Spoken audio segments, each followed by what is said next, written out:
रामायण की कहानी भगवान राम की मृत्यु कैसे हुई। चलिए कहानी के बारे में जानते हैं। धरती पर भगवान राम ने अपने सारे काम कर लिए थे। अब उनकी मृत्यु का वक्त सामने आ गया था।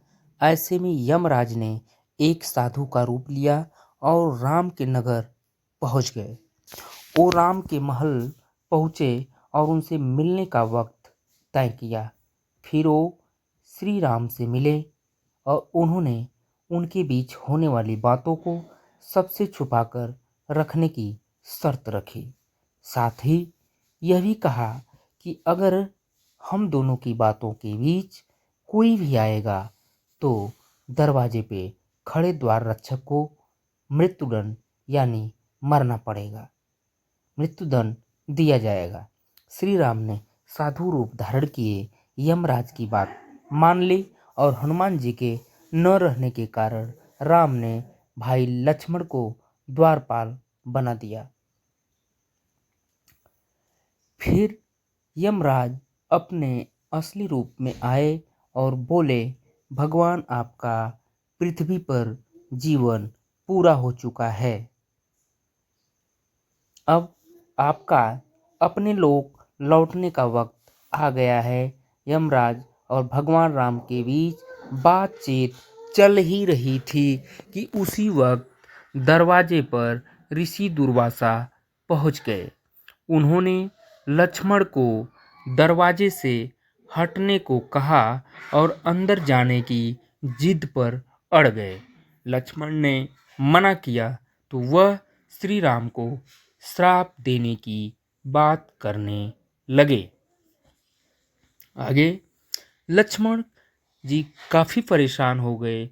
अगर श्री राम की बात नहीं मानी तो उन्हें मरना होगा और अगर ऋषि की बात नहीं मानी तो श्री राम को श्राप लगेगा।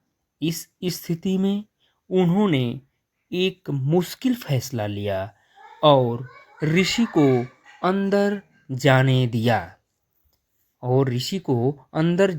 दिया बातचीत के बीच ऋषि को देख भगवान श्री राम चिंतित हो गए कि अब उनको लक्ष्मण को मारने की सजा देनी होगी। ऐसे में भगवान राम ने लक्ष्मण को नगर से निकाल दिया। लक्ष्मण ने अपने भाई के वादे को निभाने के लिए सरयू नदी में जाकर जल समाधि ले ली यानी डूब गए। लक्ष्मण के बारे में जानने के बाद राम बहुत दुखी हुए। फिर भगवान श्री राम ने भी जल समाधि लेने का फैसला किया। श्री राम भी सरयू नदी में जल समाधि लेने के निकल पड़े। उस वक्त वहाँ भरत, शत्रुघ्न, हनुमान, सुग्रीव और जामवंत भी मौजूद थे। देखते ही देखते भगवान श्री राम सरयू नदी में समा गए। कुछ ही देर बाद नदी के अंदर से भगवान अपने विष्णु रूप में सबके सामने प्रकट हुए। उन्होंने अपने भक्तों समेत वहाँ मौजूद हर किसी को दर्शन दिए। इस तरह भगवान राम धरती पर अपने जीवन को पूरा कर स्वर्ग लौट गए। दोस्तों, हम ऐसी ही कहानियाँ, भक्ति कहानियाँ, रामायण की कहानियाँ आपके बीच लाते रहेंगे। आप लोग कृपया करके मेरे चैनल्स को लाइक एंड सब्सक्राइब करें। आपका बहुत बहुत आभार होगा। बहुत बहुत धन्यवाद। Thank you so much.